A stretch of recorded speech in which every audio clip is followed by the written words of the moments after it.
Hello guys. तो आज हम बात करेंगे ऐसे टॉपिक के बारे में जो कि बहुत कम लोग बात करना चाहते हैं, और ऐसे ही प्रोफेशन के बारे में जो कि हमारी इंडियन सोसाइटी में बहुत ही डिग्रेड किया जाता है, बट हमारी सोसाइटी के लिए वो उतना ही इम्पॉर्टेंट है।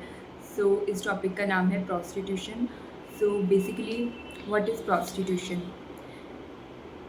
Exchange of sexual pleasure for financial benefits. It is legal to practice prostitution. What are the causes of prostitution? In India, it is very shameful that women are seen as a commodity. In India, women who had sexual experience are regarded as characterless or used goods and are very likely not to get married.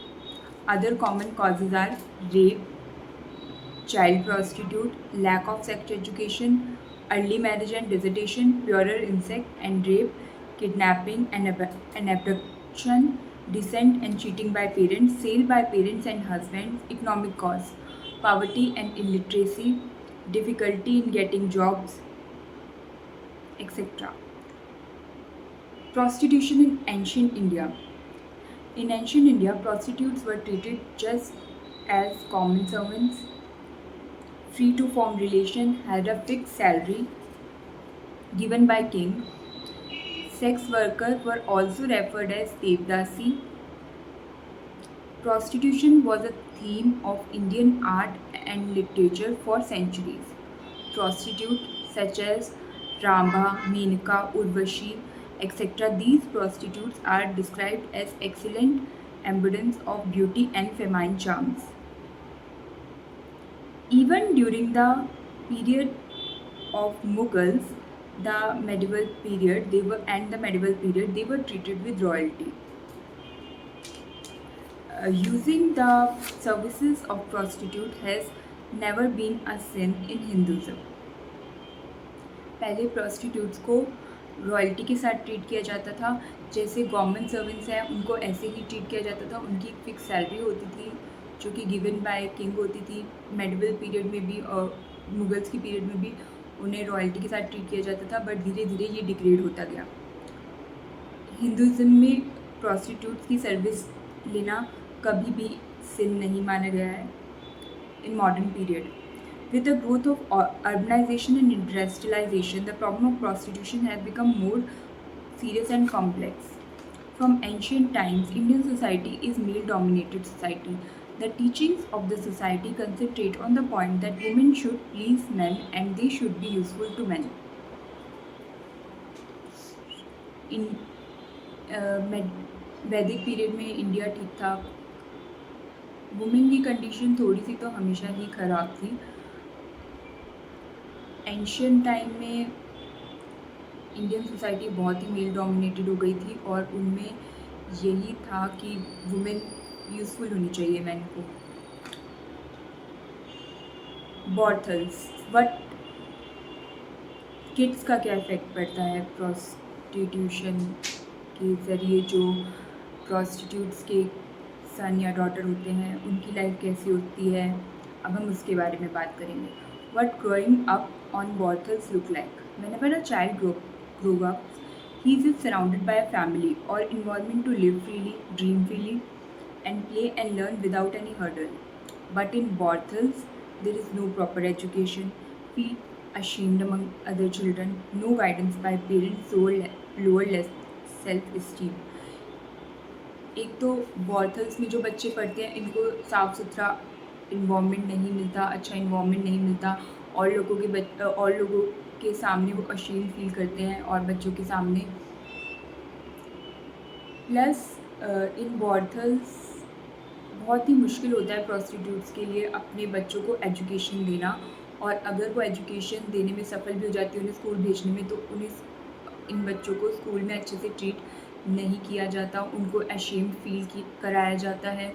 Even teachers भी degrade करती हैं, और ऐसे ही रहा तो हमारी society grow नहीं कर पाएगी। अगर हमें प्रोस्टिट्यूशन से इतनी प्रॉब्लम है तो उसको ख़त्म करने के लिए उनके बच्चों को एजुकेट करना चाहिए ताकि वो आगे जाके कुछ और बने।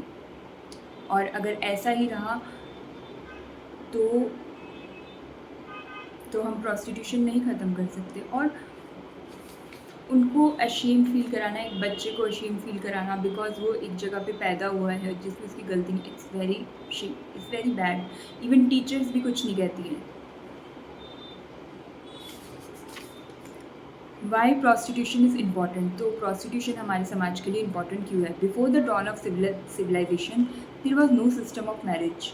Men and women cohabited in the manner of birds and animals. Still, women are not safe in home, public places, villages and school. पहले सिविलाइजेशन से पहले man and women birds and animals के में कोहेबिएट करते थे, कोई इंस्टीट्यूशन ऑफ मैरिज नहीं था।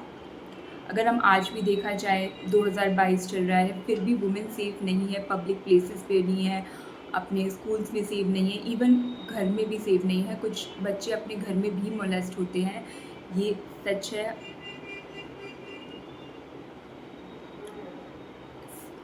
Sex is the need of human beings. If they didn't get it, they engage more in crime like rape, sexual harassment, etc.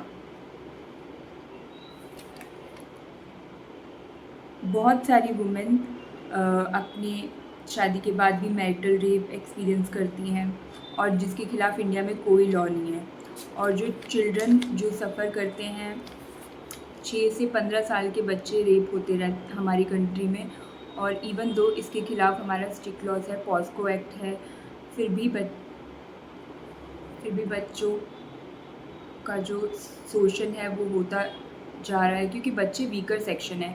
वो police को approach नहीं कर सकते और या फिर सोचते हैं तो बच्चा ऐसे क्या ही पता चलेगा, तो इसलिए उनका शोषण डेली बेसिस पे हो रहा है। अगर प्रोस्टिट्यूशन नहीं होगा तो वुमेन एक्सपीरियंस करेंगे more rape cases, sexual harassment. So prostitute is important for the balance of society, even though it was the most oldest profession in India. In fact, it was considered as a respectable job in ancient time. Ancient time में इसको respectable job कहा जाता था और इसी ये respectable है क्योंकि एक तरह से बाकी औरतों को सेव कर रहा है। और अगर सेक्स नीड है ह्यूमन बीइंग की, अगर वो पूरी नहीं होगी तो हमारी इंडियन सोसाइटी कैसी हो जाएगी, अब आप खुद ही देख सकते हैं आजकल कितने क्राइम बढ़ रहे हैं। So prostitutes deserve respect. Even parents को भी बोलना चाहिए कि ये सेक्स वर्कर्स को भी रिस्पेक्ट से ट्रीट किया जाए, हर प्रोफेशन को ट्रीट किया जाए रिस्पेक्ट से। उनको डिग्रेड करने का हक हमें नहीं है। वो और because of them women are bit safer in homes and public places. उनकी वजह से वुमेन सेफर है होम्स और पब्लिक प्लेसेस में। So that's all for today. Thank you.